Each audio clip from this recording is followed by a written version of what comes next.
Welcome to Learn to Live Stress-Free. This is Christine Wright with Dr. Robert Wright Jr.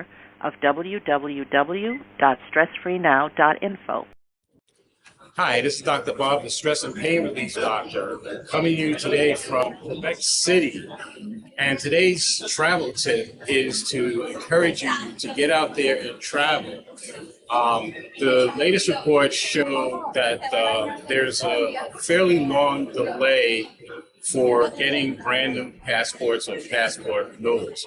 So I want to encourage you to get your passport application in, whether it's for a first-time passport or a renewal.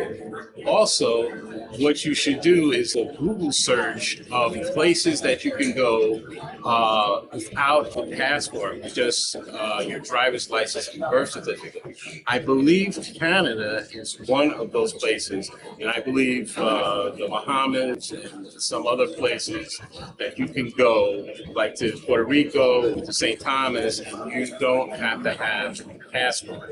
And so I want you to consider crossing another item off your bucket list. I love these older cities like Quebec City and Montreal because they have cobblestone streets.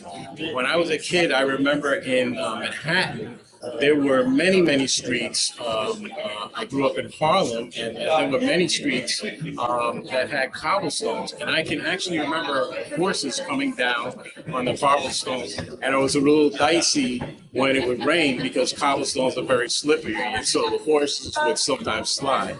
And then I remember when they paved over the cobblestones with asphalt. And it was something really lost. And so it's a joy to come to a place where they still have cobblestone streets, such as Quebec City and Montreal. However, with that said, there are still a few streets in New York City that have cobblestone. If you go down to Greenwich Village, down there, the Arc de Triomphe, where NYU is, there are a couple of hidden streets that if you poke around, you'll see that they have cobblestone. And they actually look very similar to this, which is almost like you're in France. And so I want to encourage you to get out there and travel. Dust off your passport if you have one. If you don't have a passport, go get one. And if you can't get one right away, then find your birth certificate and your driver's license or driver ID and hit the road. So this is Dr. Bob coming from Quebec City, Canada. Until next time, wishing you well. Be safe and be well.